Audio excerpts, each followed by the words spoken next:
So you want to buy an electric vehicle, or just learn more about them. You're in the right place. My goal is not to try and sell you an electric vehicle. I just want to help you understand the differences and you can decide how to spend your money. In this video, I'll go over the essentials of what you need to know about electric vehicles, owning and driving them, the good and the bad. And this is all still very complex and new. The marketing people and salespeople at dealerships are kind of doing a poor job of explaining it, but this video will. In fact, this is an updated version of a video I did just 12 months ago, and so much has changed since then that I needed to update the content.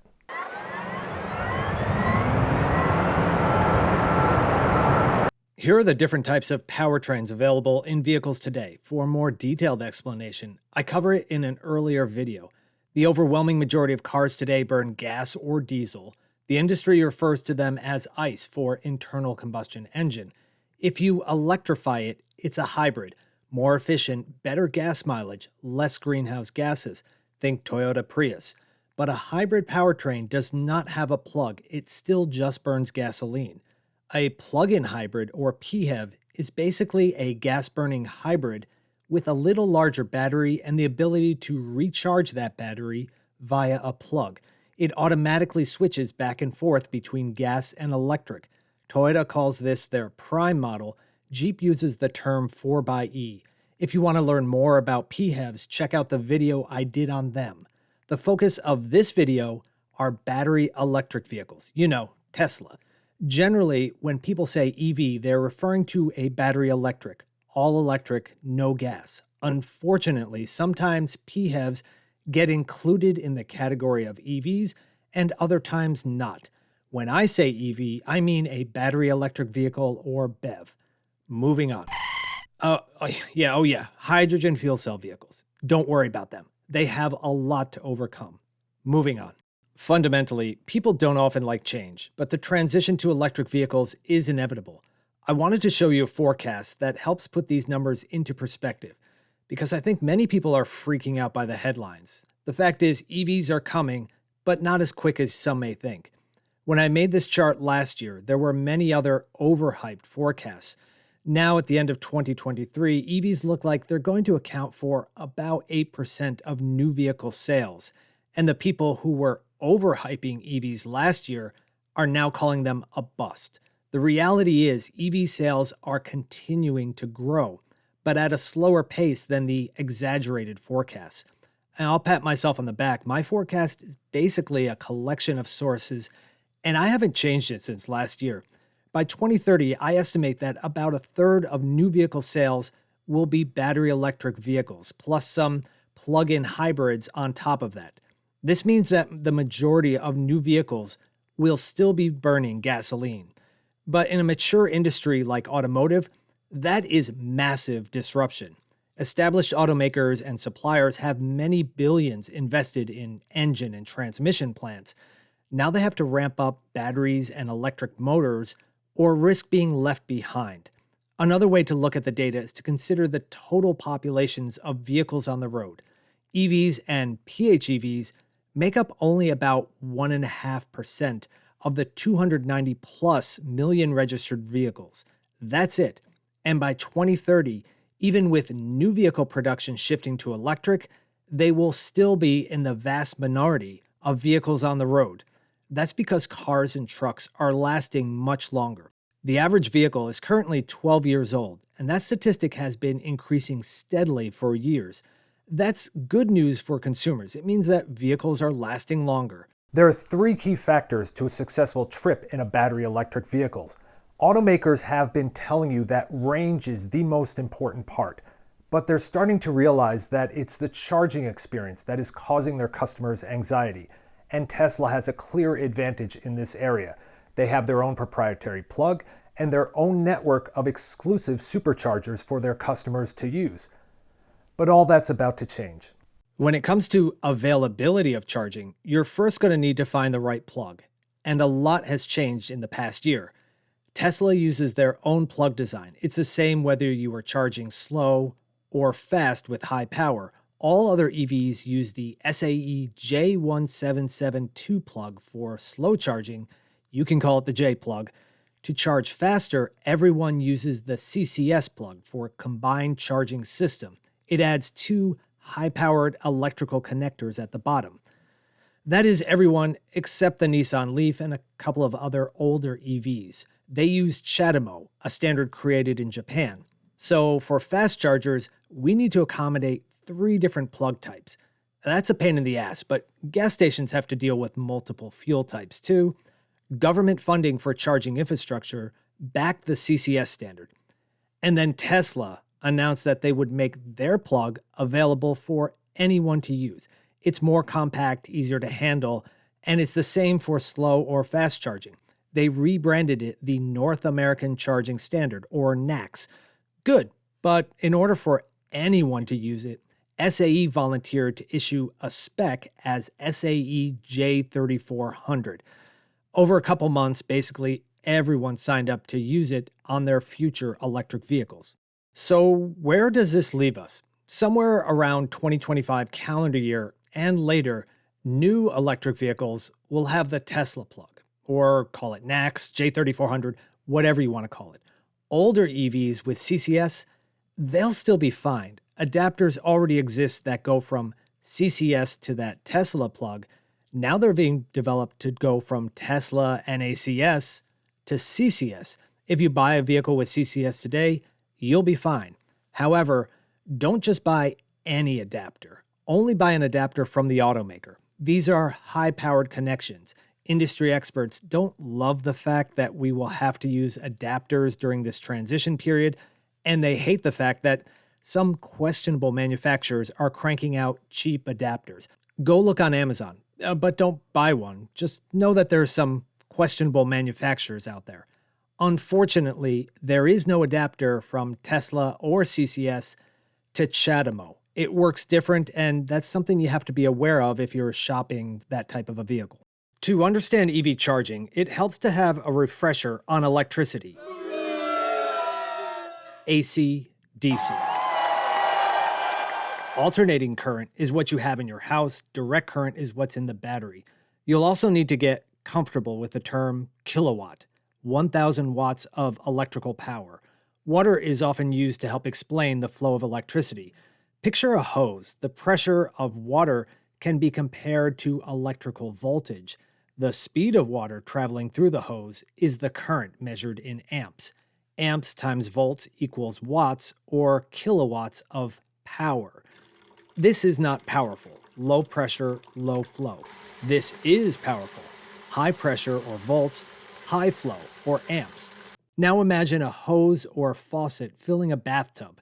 Given the pressure of water and the flow rate or current, we can calculate how full the bathtub will be after an hour.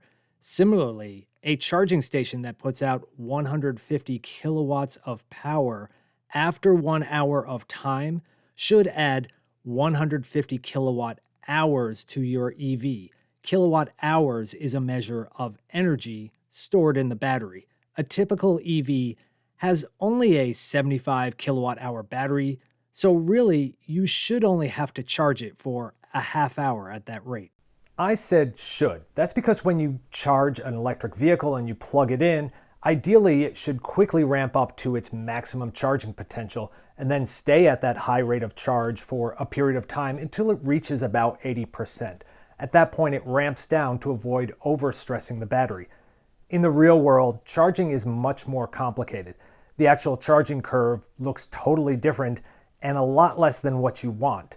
There are a number of reasons why. The vehicle communicates to the charger to say how much power to deliver. When the battery reaches a certain percent, it will tell the charger to cut back. If the battery heats up too much, it will ask for less power. If the battery is too cold at the start of the session, it will ask for less power until the battery warms up. EVs are not created equally.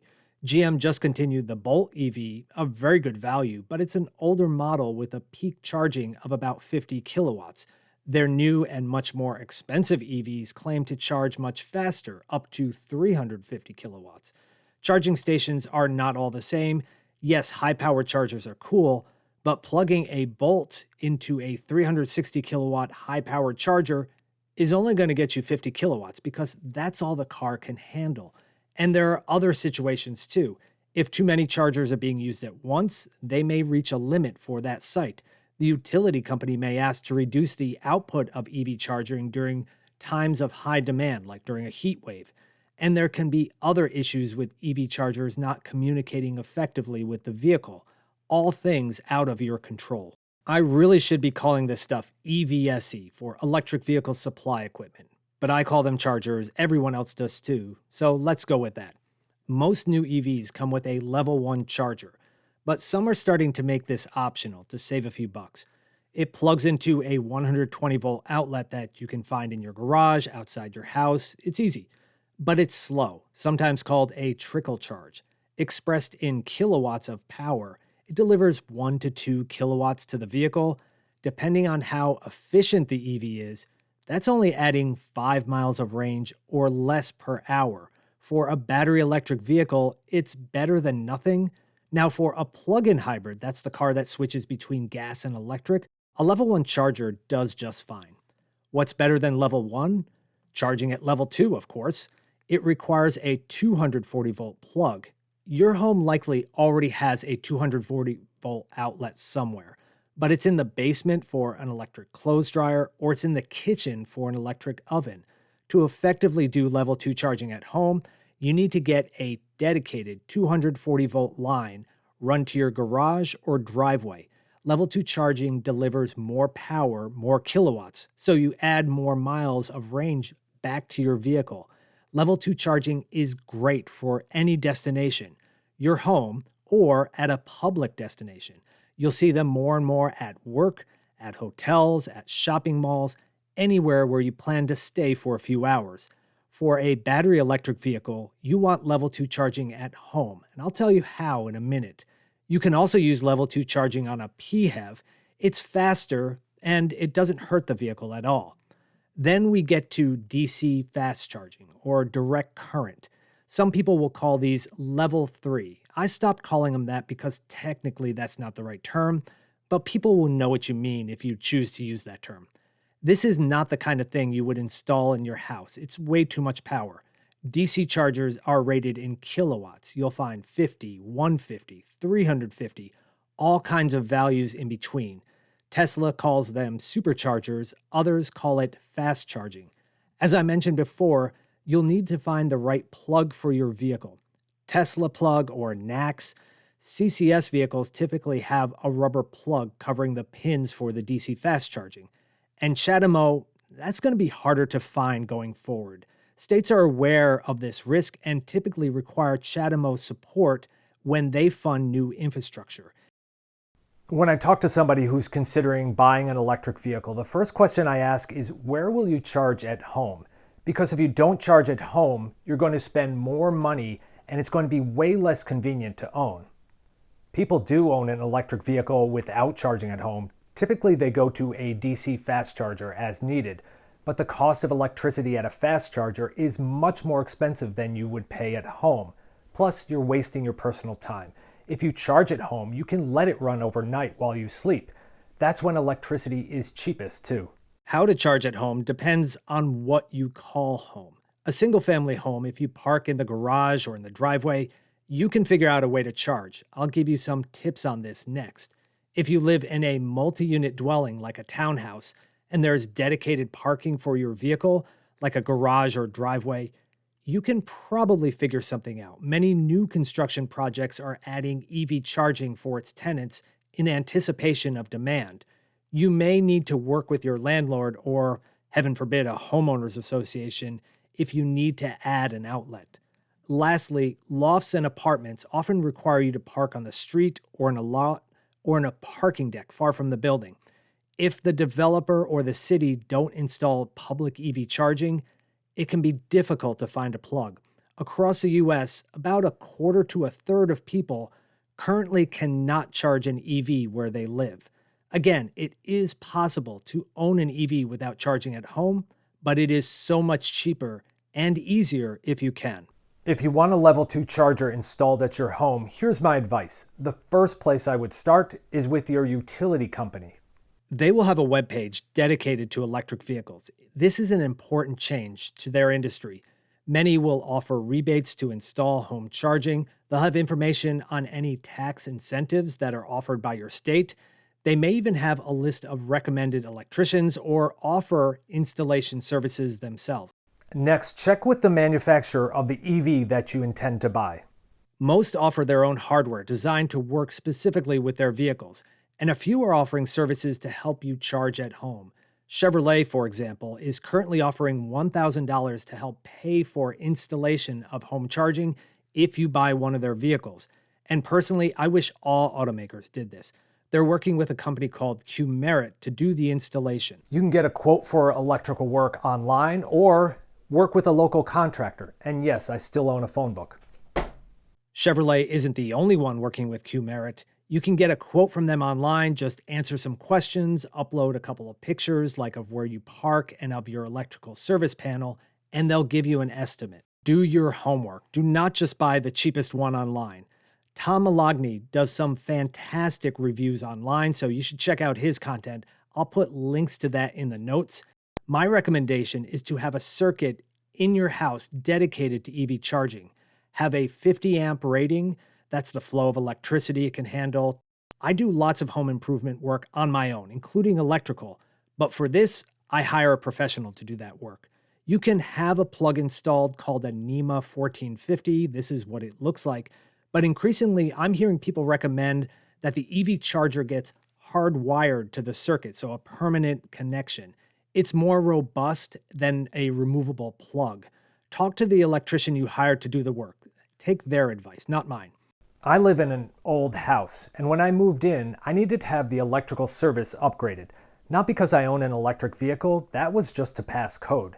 Don't think of electrical work as an expense on your car. Think of it as an investment in your home, one that may have rebates and tax deductions along with it. Plus, it will save you money versus charging at a public location or paying for gas at the pump. Early EVs often had a range of less than 100 miles. Some were called compliance cars because they were basically gas-powered vehicles that were quickly converted to an electric vehicle to earn credits from the government. During this time, Tesla stood out from the pack with the Model S that had a much longer range. Over time, first-generation vehicles got a little better, new entries came to the market, and continued to improve. Today, newer EVs are getting up to and over 300 miles of range. It's the benchmark, but how much range do you really need? We'll explore that next. Also, keep in mind that most EVs have different options that will affect the range. All-wheel drive models have dual motors, more power, more grip, but that reduces their efficiency and range. And large wheels look cool, but they're heavier, reducing the efficiency and range further. The range of EVs are increasing, but that doesn't mean you should always choose the vehicle with the biggest number. Think about a common driving scenario for you, something you do once or a couple of times a week. For most Americans, any modern EV can handle it. The median commuting distance in the US is about 19 miles. Let's increase that to 35. I'll assume you don't have charging at work, not yet. You go to the store afterwards, and let's say you don't charge there either. Then back to home to pick up the kids, no time to charge, take them to their game, celebrate afterwards, and finally, after a long day, you're back home for the evening. That's 100 miles. That's no problem for any modern EV. And if you can recharge it at home overnight, you'll have no anxiety the next day. If you can't charge at home overnight, you'll need to find 20 minutes tomorrow or the next day at a DC fast charger somewhere.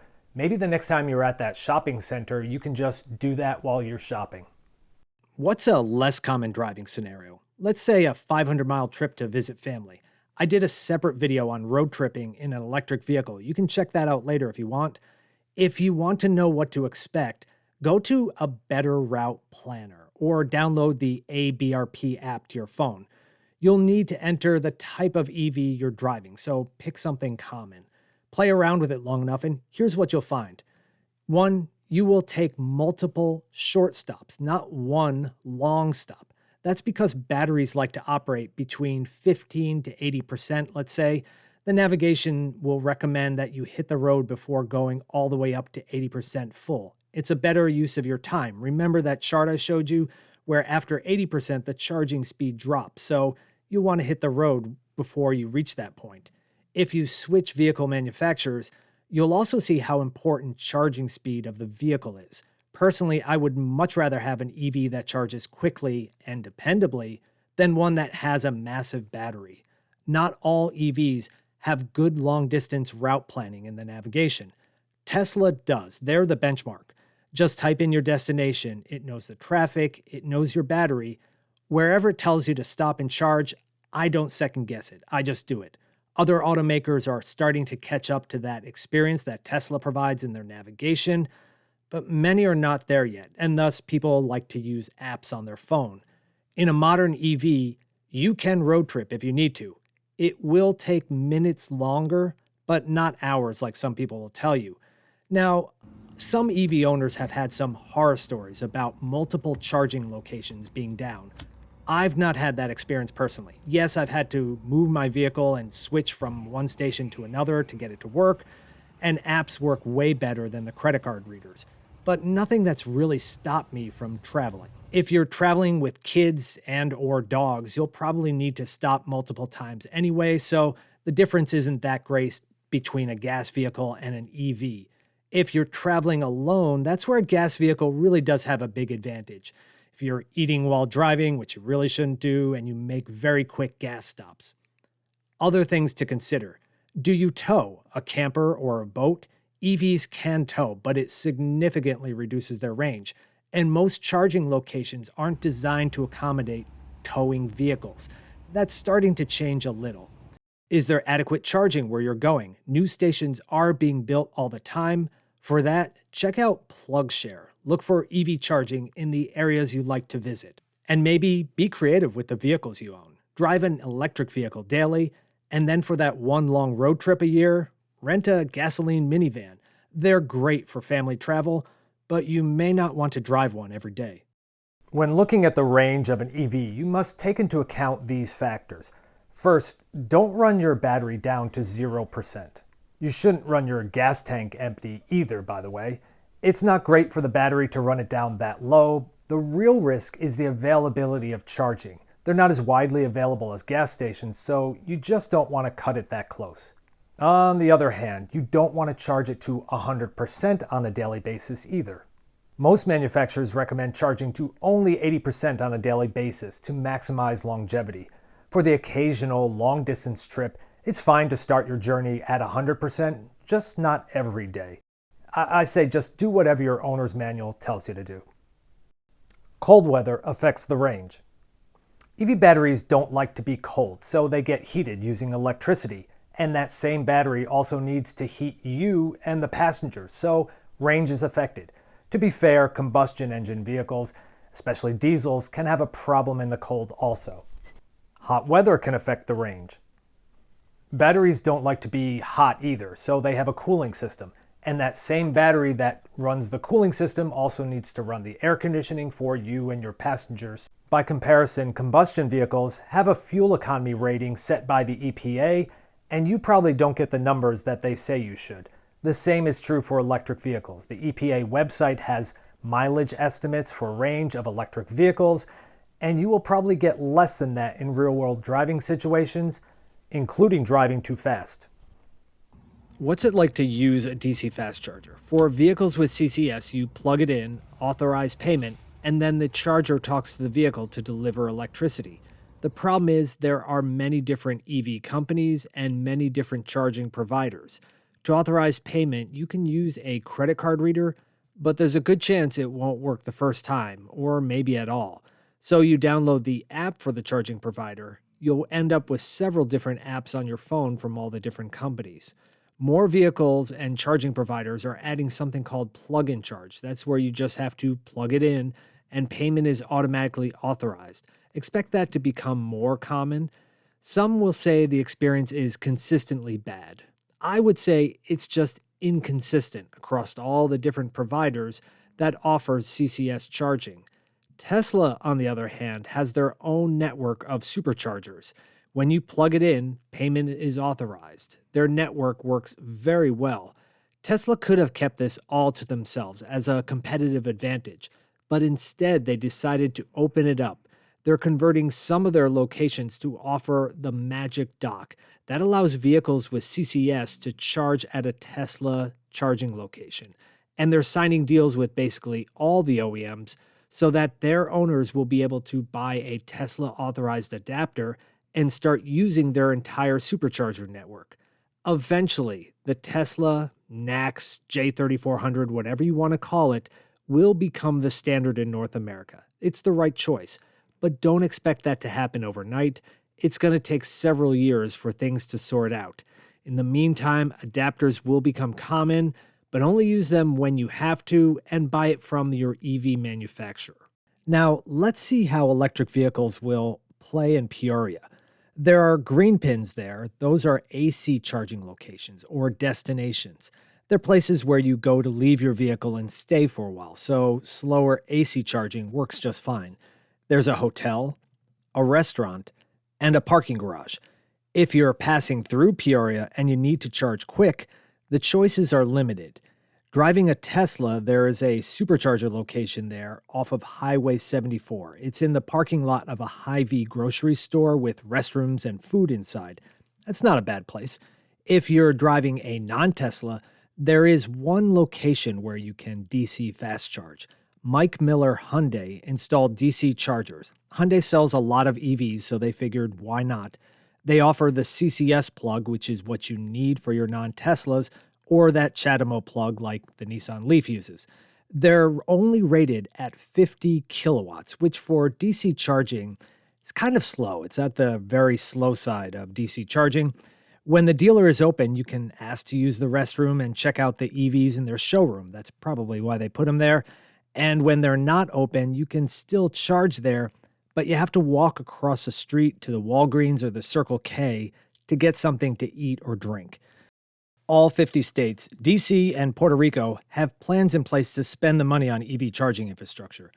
Governments have a very bureaucratic process for awarding business. It's slow, and after many months of public comment, Illinois will probably start to announce winners sometime in 2024, including sites along I-74 through Peoria.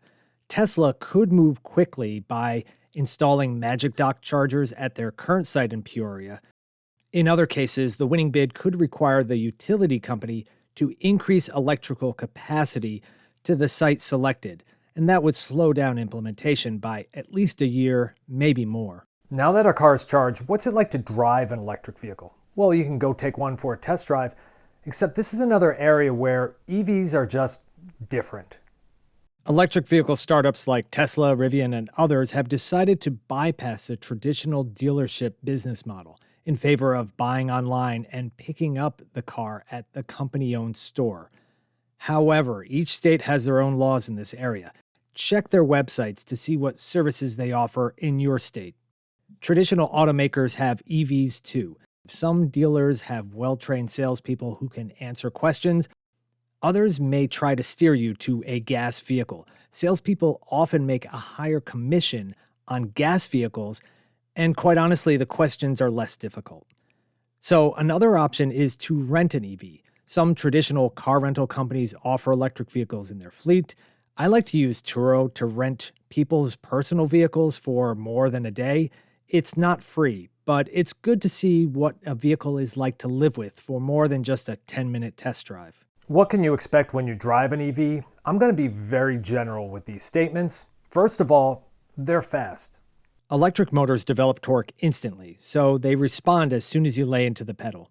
By comparison, an internal combustion engine has to rev up to develop that torque.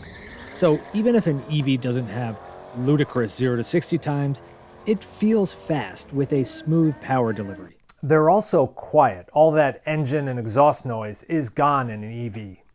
They do make other softer noises coming from the electric motors and an inverter, kind of like a spaceship sound. In gas-powered vehicles, tire noise and wind noise typically get drowned out by the loud combustion engine. But in an EV, they become a little more noticeable. And in general, they're just fun. Electric vehicles are generally heavier than a comparable internal combustion engine vehicle. Those batteries are typically packed low along the floorboard of the vehicle. This means that it has a low center of gravity, so that extra weight doesn't cause the car to lean as much in a curve.